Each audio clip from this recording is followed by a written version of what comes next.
Nobody reads short stories. Hey everyone, I'm Jeremy. I'm Megan. And you're you. And today we want to know who you is. So go in the live stream and let us know who you are, who's watching. And if you're embarrassed and you don't want people to know that you're watching us, make up a name. Megan, who should they be today? Well, I think they should make up their own names and they should be whomever they want to But be. can somebody please be Nicole Kidman? Because that'll make me feel really good that Nicole Kidman's watching me. But only if you use an Australian accent. Ooh, please do it, please. So you're probably wondering who these weirdos are if you haven't watched us before. We're weirdos that came from Carnegie Mellon. We were in the dramatic writing program together. We liked each other. We moved out to LA. We've been exploring our own writing. And then we decided to do this podcast. Yes, because we love reading and writing short stories, and we wanted to give everyone an opportunity to have a short story that you could listen to while you're driving to work, if you're still going to work, or if you're doing your chores or walking your dog, or just having to stay at home in general because of COVID. And speaking of that, we just want to give a shout out to everyone who is staying home and staying safe and social distancing and wearing their masks. We really appreciate it. Not only are you helping yourself, but you're helping everyone else. So kudos to you. And writers, if you're listening, we're looking for new stories. So we're 100% committed to all kinds of stories, all backgrounds, all ages, all cultures. So go to Nobody Reads Short Stories and you'll find out our submission details and submit, and you might be on our show. Exciting! And if you haven't already, please go to our YouTube channel and you'll see a red rectangle that says subscribe. And if you just click subscribe, then you will be subscribed and we will know you're subscribed and we'll be really excited. And if you have an episode that you particularly like, there is an actual button on the episode where you can express that like. It's a thumbs up. If you'll hit it, you'll give us a like. We will be so appreciative. Also, if you don't want to watch our faces and you just want to hear our wonderful voices, go to Spotify, Stitcher, iTunes, and subscribe and download our podcast. And y'all that are on Instagram, Twitter, and Facebook, make sure to follow us there too, because we like being the cool kids. Cool kids, cool kids, cool kids. If you have Twitter, our hashtag is NRSS podcast. Make sure to use that. And one last thing is make sure you follow us. So Megan has a website at megana.com where anytime I'm doing anything fancy or cool, I'll post, and you will get, if you're signed up for notifications, you will get an email letting you know whatever cool and fancy thing I'm doing. Yeah, and if you subscribe to me, my website's in the description box. You'll get a flash fiction of no more than 100 words sent to your email. The one this week is called Love at First Sight. It's a little bit, kind of like Mr. and Mrs. Smith. Ooh. All right, are we ready for Cranky? No. Yes, I'm ready for Cranky. Okay, so me and Megan like chatting to each other. So Cranky, if you haven't met him yet, he keeps us on the ball. We only have 3 minutes to talk about random things. Also, it's fun because if we do a really good job, Megan gets scared. I always get scared. I'm losing years off my life every time we do this. And for those of you who are listening, he is a square black clock with glow-in-the-dark numbers that has absolutely no snooze or anything fancy on it. It's just when the time is over, it's done. So are we ready to crank Cranky? Crank 'em.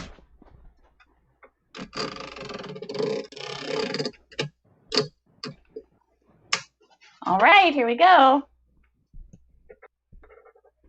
All right. So Megan, what are you reading? So Jeremy. Uh-oh. Okay, we'll talk about this wonderful book that I read actually yesterday. It's a very short book. It's called Another Brooklyn by Colin Woodson. And as Jeremy knows, this has been kind of a stinker of a week for books. And so I was like, I don't really want to talk about any of those.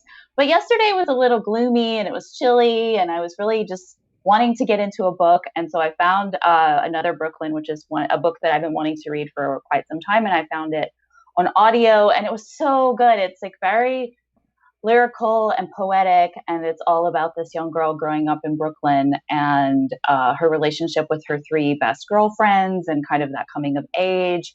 But it's told through memory, so you'll just kind of be like going along, and she's talking about the fire hydrant, she's talking about the smells of Brooklyn, and then she's like, this is memory, and then it kind of fades out and it fades in, and she just does such a wonderful job of keeping you in this atmosphere. And it was the perfect thing to listen to and to read on a gloomy Sunday morning. So I highly, highly recommend. Megan, I'm so mad at you right now. What? So Megan and I were talking, and I will not recommend a book unless I really love it. And so I'm reading 4 or 5 books right now, and I'm not going to name the names, but they're all okay. You know, they're all okay, and I don't want to recommend them. And Megan's like, yeah, the same. And I was like, Megan, you always have one that you're recommending. And she's like, no, this week I'm not going to recommend a book. We'll just talk about something else. And look what she did to me. Megan, ask me what I'm reading. Okay, Jeremy, what are you 5 reading? books I don't want to recommend today. Well, though, I'm just on a good streak. Like, you know, we started this podcast 5 weeks ago, and the books that I read the previous 5 weeks were not necessarily books that I would want to recommend to you guys. So it's all a cycle. It's all, you know, you read a lot of books, and so the law of averages, you will hopefully get a string of good books. Listen, if you have good books and you're listening, like, recommend them to us now. Because I've been doing Amazon, I've been doing Goodreads, and sometimes people lie to you, and I just want a good book. I don't want to have to commit to something, because then I have a hard time putting it down, even if it's bad. I don't know how you are, Megan, but...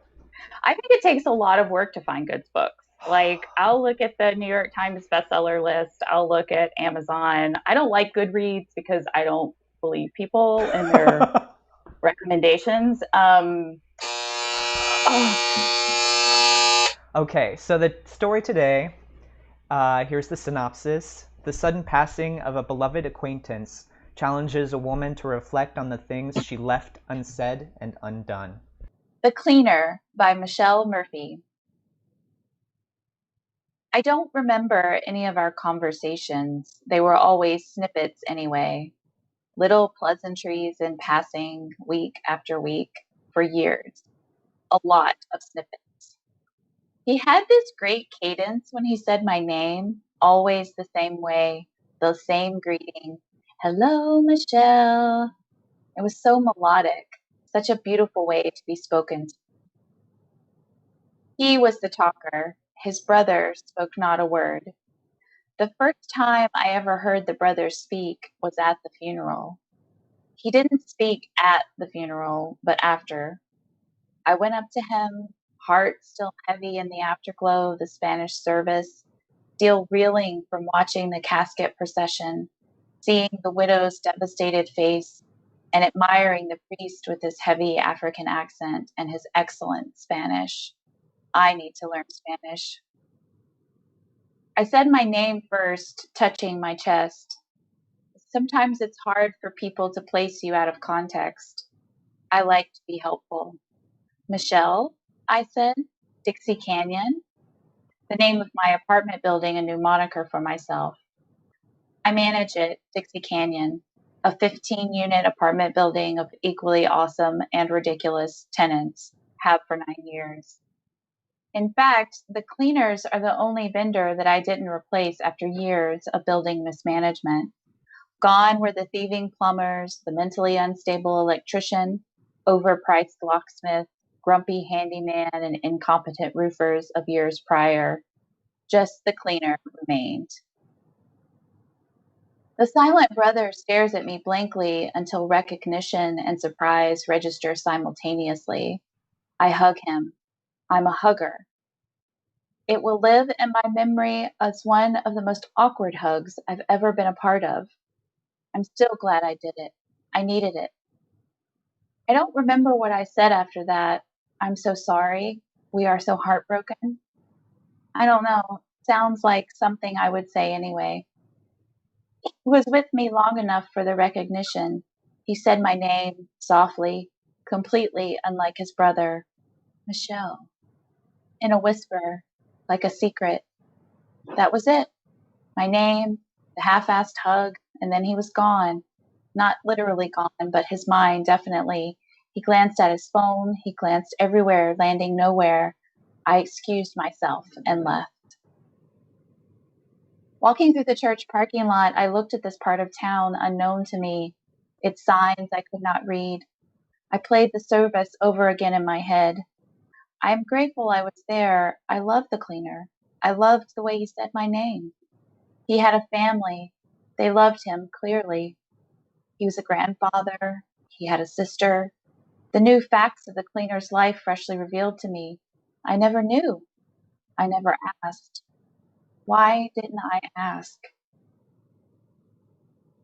I was irritated. What a shitty job they did. It was almost like they didn't even clean. Did I see them this week?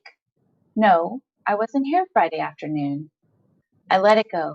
I'll talk to him next week. He is so nice. I'll gently inquire about this past Friday, give him the opportunity to offer an excuse.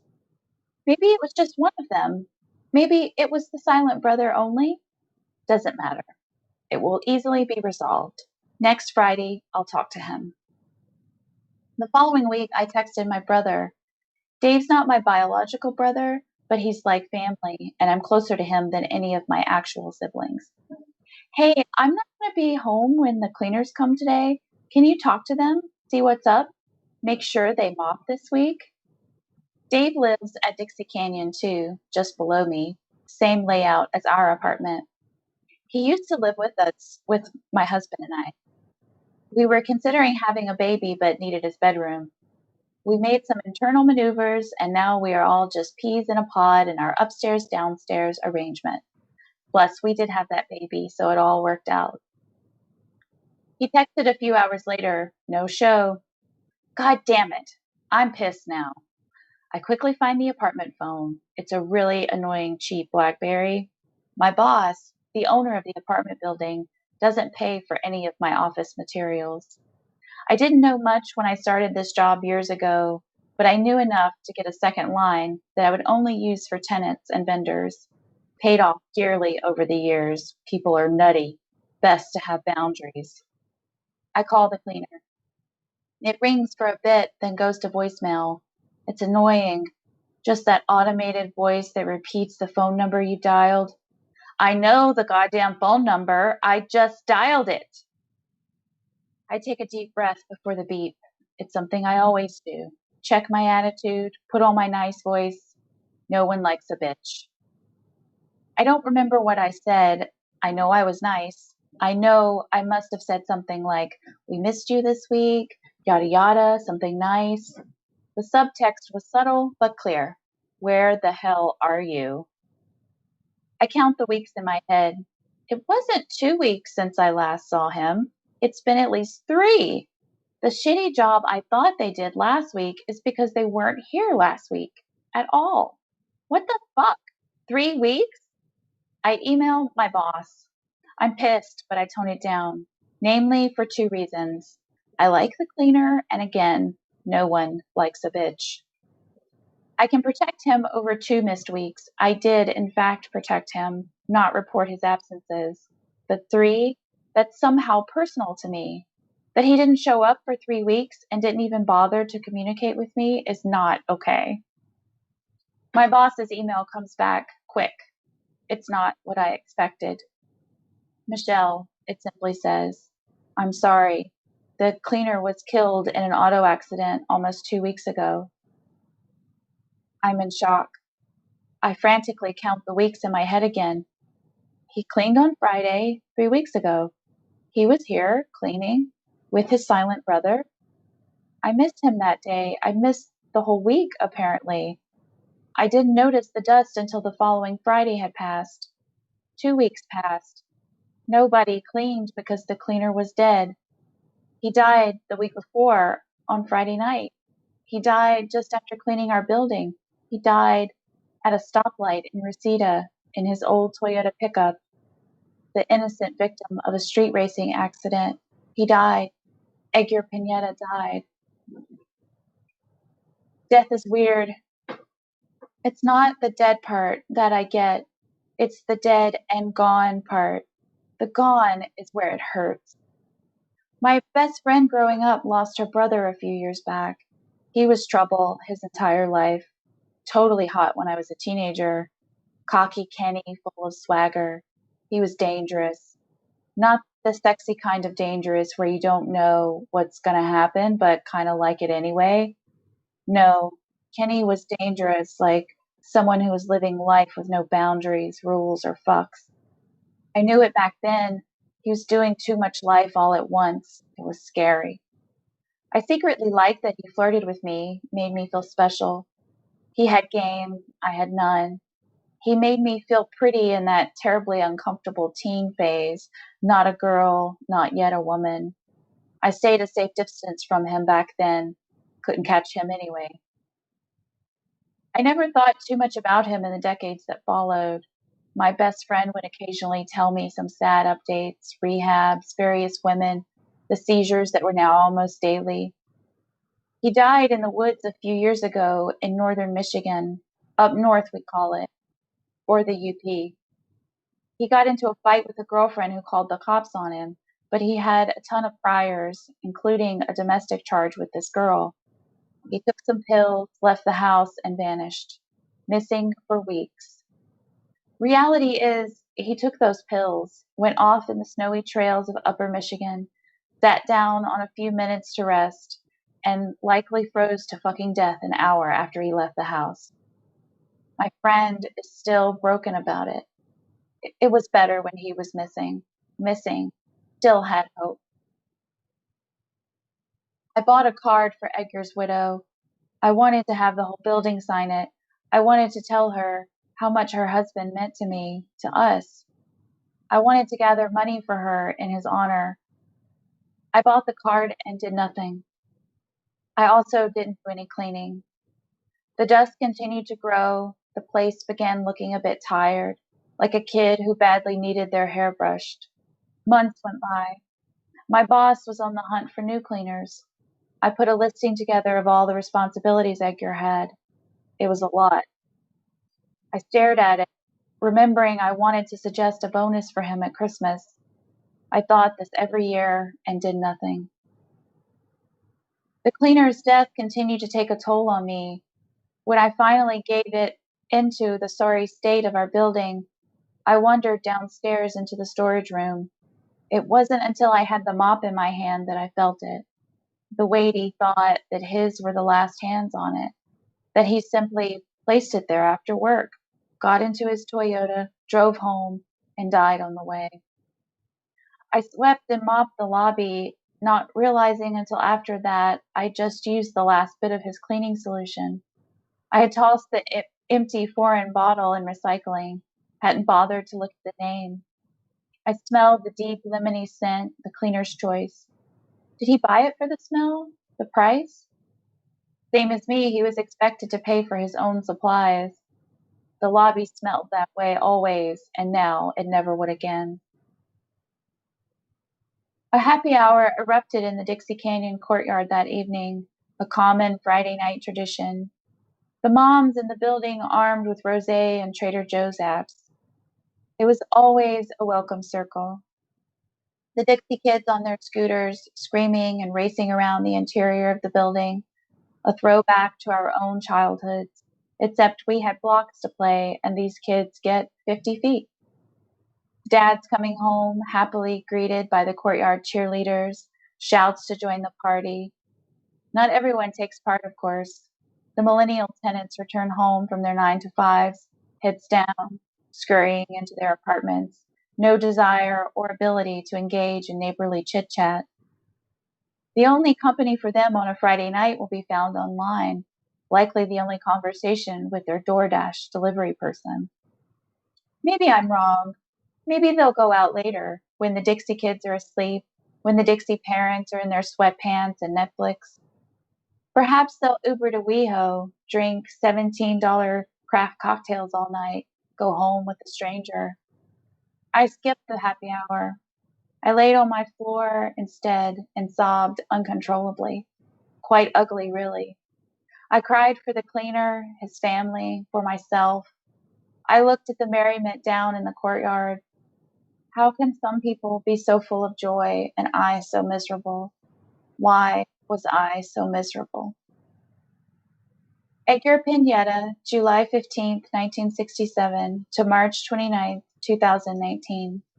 Kenneth Napora, July 2nd, 1972 to January 31st, 2015. The end. Oh, the story always gets me. It's a really good story. Yeah, good read, Megan. Thank you. Thank you.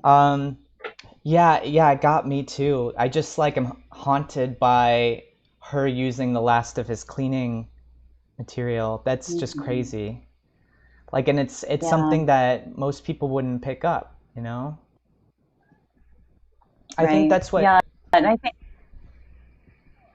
Oh, I was just gonna say, I think when writers pick up on things like that, like something that's a texture or a smell or something colorful or bright that they see, it's such a powerful image, and I think it's something that all of us can relate to. Like we know that smell, and we've been in that lobby, and we associate that smell with a person who's no longer around, and it's just, I think it's very powerful to anyone who hears that because you have that connection to that smell. Yeah, that's a good point. I haven't thought about that before, but like even people who are not writers, like I have talked to people who when they lose someone, a smell will come into their life and they'll be like, that's the person. Like I remember they carried this perfume or this cologne or they smoked this.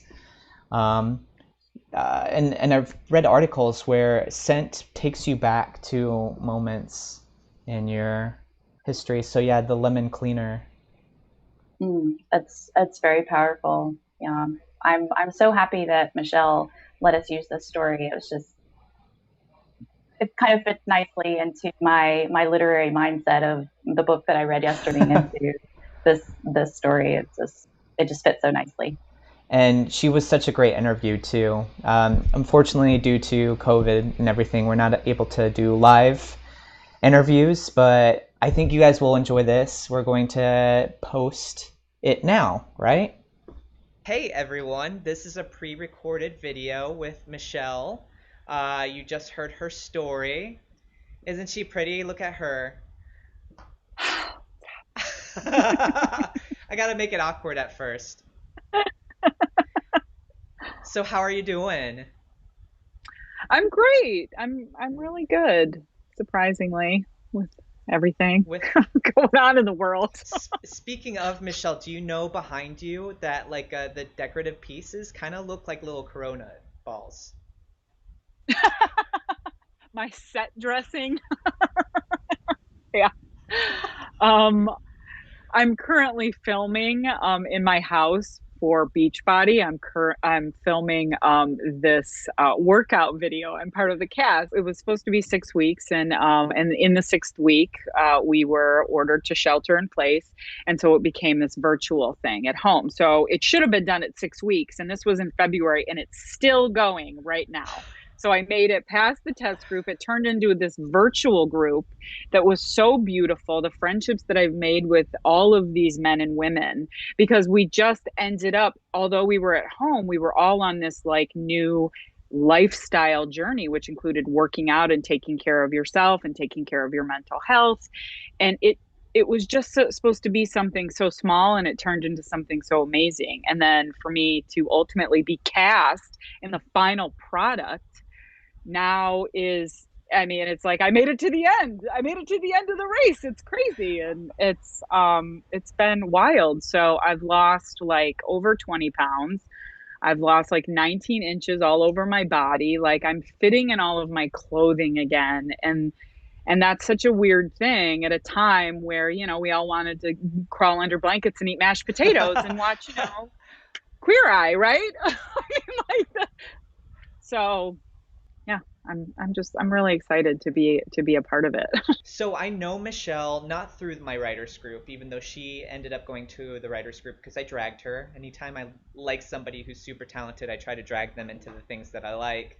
But Michelle is a super talented actress that I worked with, and during writers group, she brought a piece in, the piece that you listened to, and I was like, oh man, this moved my heart. And then I nagged her to submit the piece, and I won. I won. She submitted the piece. All of us were excited about it, and now she's here. So I'm curious, Michelle, like what your creative influences for the piece were, if you want to talk a little bit about what made you write it. You know, I I have never really, I remember I'm always somebody who wants to know, like, how do you get to be a writer? Like, what do you do? And I remember um, somebody saying, well, you just write. Writers write. There is no book. There is no, just like a diet pill. There's no diet pill. You got to put in the effort every single damn day.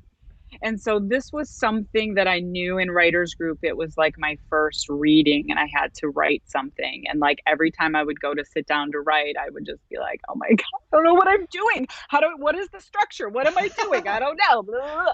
And so I believe it was you that told me something about like trash draft or something. Is Oh like yeah, like I call them my ugly babies. Yeah, like sure, it's vomit before draft or something. vomit, just Yeah, vomit up the thing. It's before first draft. Who right. cares? Nobody's gonna see it but you. Kind of draft. Yeah.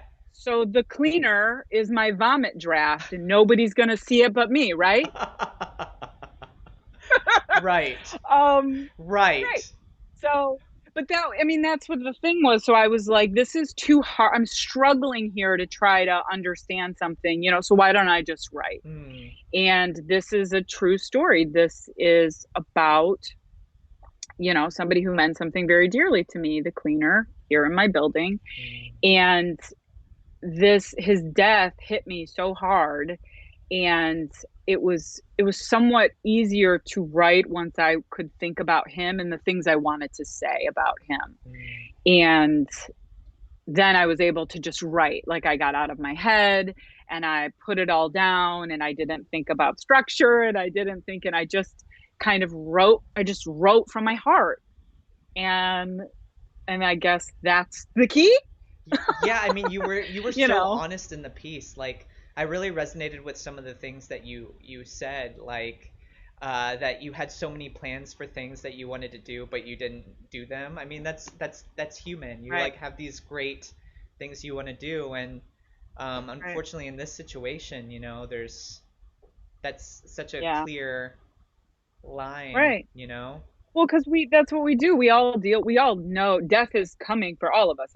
It's a thing, but, and we are so, hello, Hello, hello, where are you? I know. For the podcast Um, listeners, we pretended to be seeing death behind us. be terrified. Yes, Yeah. death was there.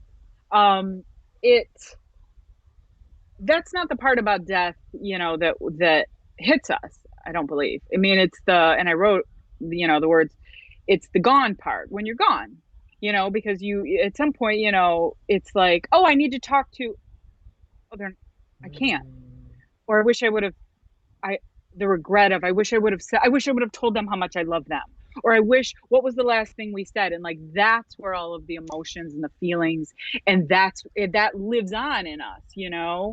And so, yeah, Oh man, and like I also felt the part where like you're getting annoyed at this person and then you find out the new information that makes you yeah. right. I was so mad because I felt, I run a building and I'm a female and so I have to deal over time. I've dealt with a lot of sexist kind of attitudes Mm.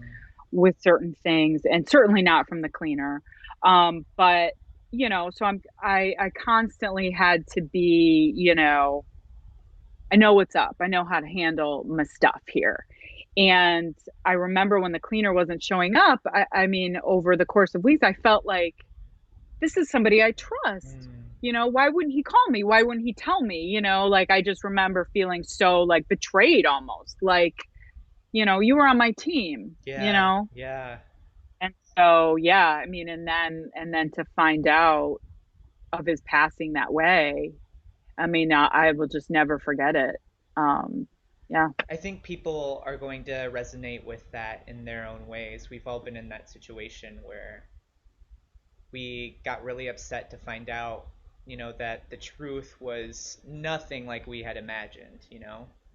right.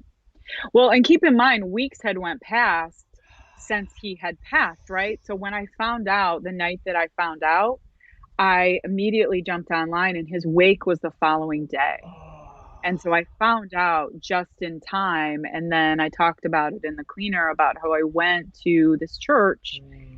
and listened to, this whole service in a language that I don't speak and all of these emotions where I was, and to see people from his life. And, I mean, it was so surreal. And I just, it's like I could remember it so well to write it because I was so present, and to see him like coming down. I mean, I still get emotional about it.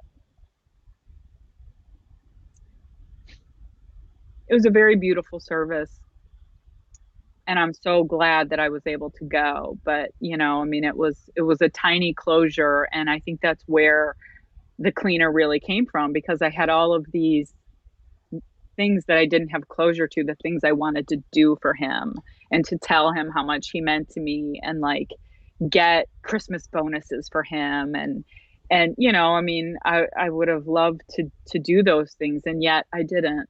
So, Didn't. so is that what you got from doing the piece? Is a little bit of closure? Like, what did writing this, once you were finished, what did you Yes, get from that? absolutely.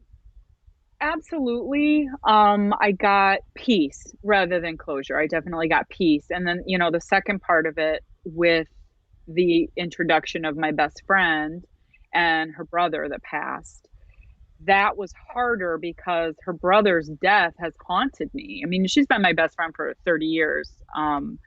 And his death was so haunting, the way that he died. And we've talked, her and I, many times about that, about, the circumstances and the life that he lived. And I didn't know I was going to interject Kenny into the cleaner's story. Mm. And it just came.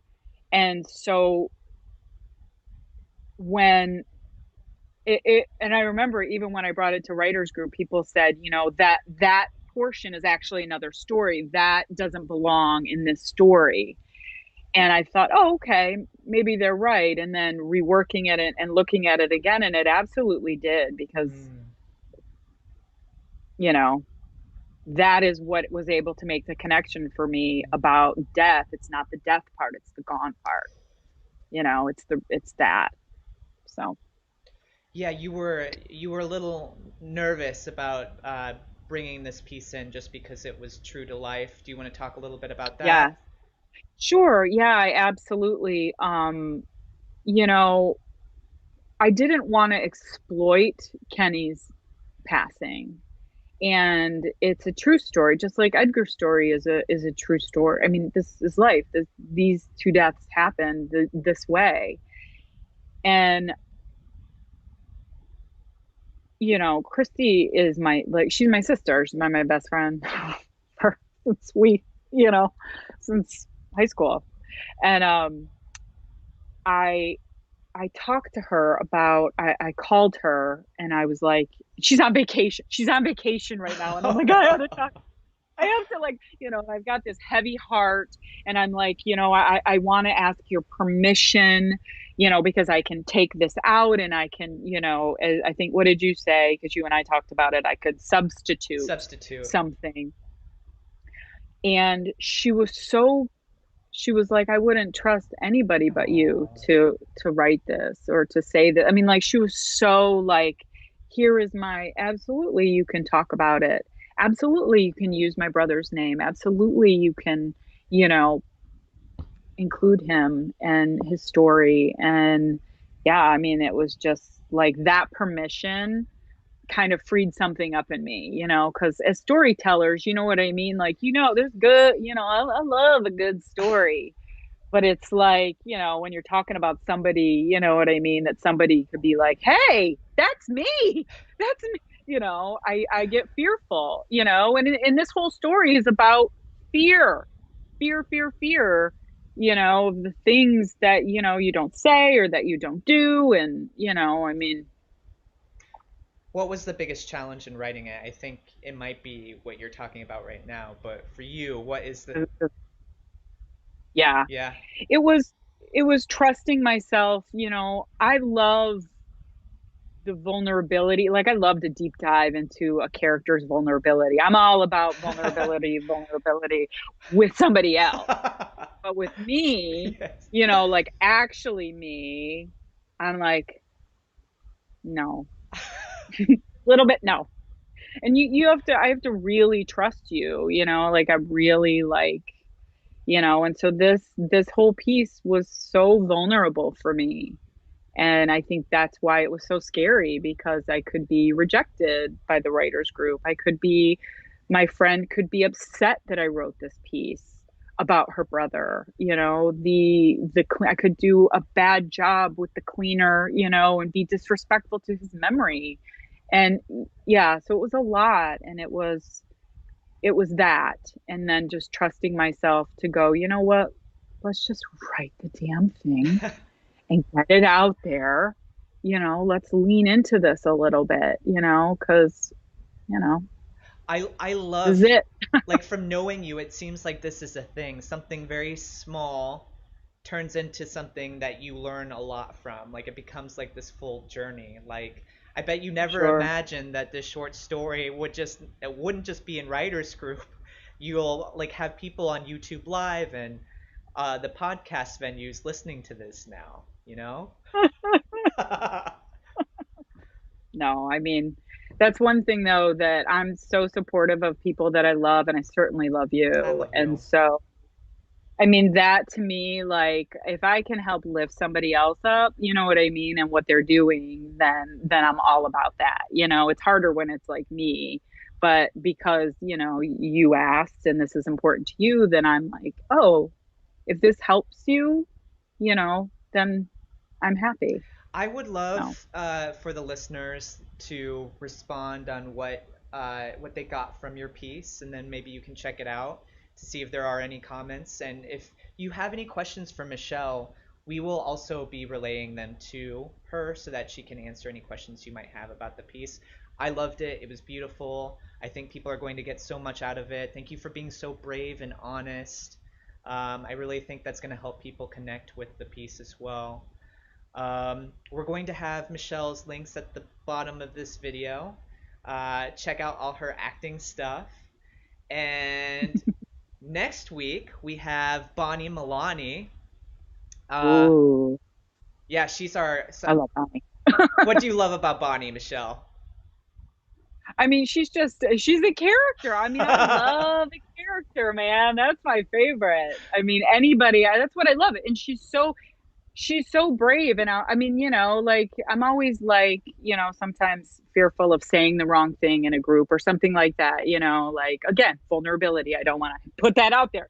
But like that's what I love about Bonnie. I know I don't know her very well, but I love that she just is like, She's like an anchor. Like she can like anchor anything. Like if there was a large ship behind her, she would be able to anchor it down with her personality. Um, yeah, like we already did a pre-interview for Bonnie, and it was amazing. Like you would imagine. Uh, for the listeners, Bonnie is a sci-fi short story writer, and let's see, she gave me her blurb. I'll read it really quickly before we end. Uh, Let me try to do my sci-fi voice. Condemnation to Sisyphus, a world where even the grass is out to get you, and the locals resemble 9 foot tall, sentient tarantulas. For 9 years, convicted killer Mahdi Koshtar has weaseled, worried, and lied to earn a spot on the prisoner's early release list. Now her reprieve is at hand. All she has to do is convince someone else to take her place. So that's next week, y'all. yeah. Yeah, Michelle, thank you so much for this interview. It was so good. thank you all for being in my bedroom that I've staged. So It's perfect. It's perfect. I bet some podcast listeners are going to be so curious they'll log into the YouTube. thank you. This was fun, and thank you. So much fun. Thank you, everyone. Bye.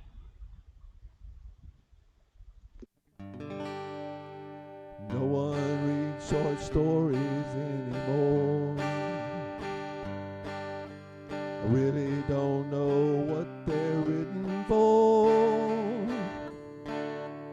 Go write a short story and throw it out the door. 'Cause no one reads short stories, funny, sad, or gory. No one reads short stories anymore. Yes, no one reads short stories anymore.